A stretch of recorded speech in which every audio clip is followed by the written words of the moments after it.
Multimodality is a perspective on the social world that recognises the range of different modes in which people make meaning. Researchers adopting this perspective systematically investigate gesture, gaze, speech, layout, image and writing, and other modes of representation and communication. This series of 4 short films illustrates how a multimodal perspective can offer new insights into embodied and technology-mediated interaction, filmmaking, social media and online platforms.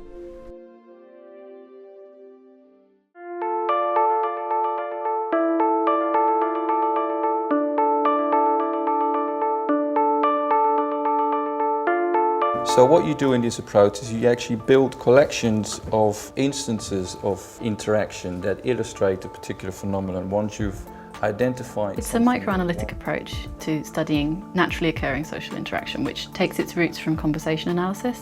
So that has its roots itself in sociology, and it differs from other methods of research because it really looks at interaction in context. So social action as it's realised in situ, moment by moment. Conversation analysis has developed very useful analytical procedures and a very useful language of description, but that language of description needs to be developed further so that it can also account for modes other than speech. Video recorders now are providing data which is rich and multimodal, so it is able to capture gaze, gesture, facial expression, all these embodied and visual modes as well as speech. We play a video and we see, say, a piece of interaction between a teacher and a student. We tend to jump to conclusions a little bit. What this approach is trying to do is suspend our judgments and slow down and attend to the details of the interaction, hence the smallness and the slowness.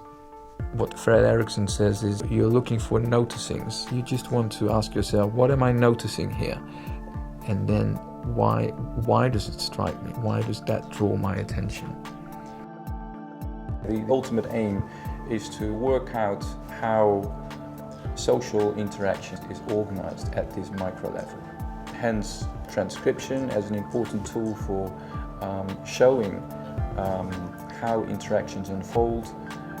A transcript to us is a working surface. It's not a sort of finished product. You're going to be looking at it often with a different lens each time you view it, so going through time and time again, and transcription is a way to really sort of systematically make sure that you attend to those, so that you go through perhaps looking at modes specifically individually first of all, and then looking at the way that they interact together. And so it's really a matter of design. You want to design a representation of the interaction on the video which is apt. We use a program called ELAN, and what that piece of software allows you to do is go through this transcription process systematically. It just makes the job a lot easier for you, and you can zoom in and out, so you can change the scale of the transcript. It's a lot easier to do it that way, yeah. So there's the adult speech, the child's gaze and the adult's gaze, not in any particular order of importance. It can help you just to be systematic and thorough really, and go through in detail, in fine-grained detail, mode by mode, and begin to develop your way of seeing, I suppose. And that's when it acts as an analytic tool, not just a device for representing your data, but a way of seeing your data. I've been doing field work in operating theatres in a London hospital. I've made video recordings of what happens around the operating table, and I've used also the cameras that they use to look inside people's bodies, enable us to make a recording of the actions that they perform inside a patient's body.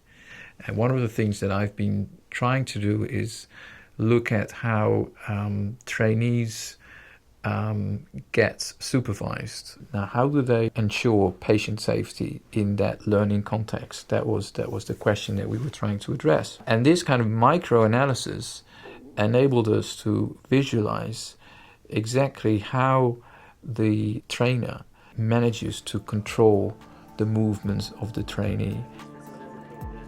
I was studying, for example, interaction in emergency departments. But what I observed was, for example, that during a patient examination, an emergency doctor, he marked the relevant information that came from the patient by means of a gaze to his assistant. But the doctor wasn't even aware he was doing so. And then I realized how important the non-verbal component of communication is. Increasingly, people are beginning to take up this notion of multimodality.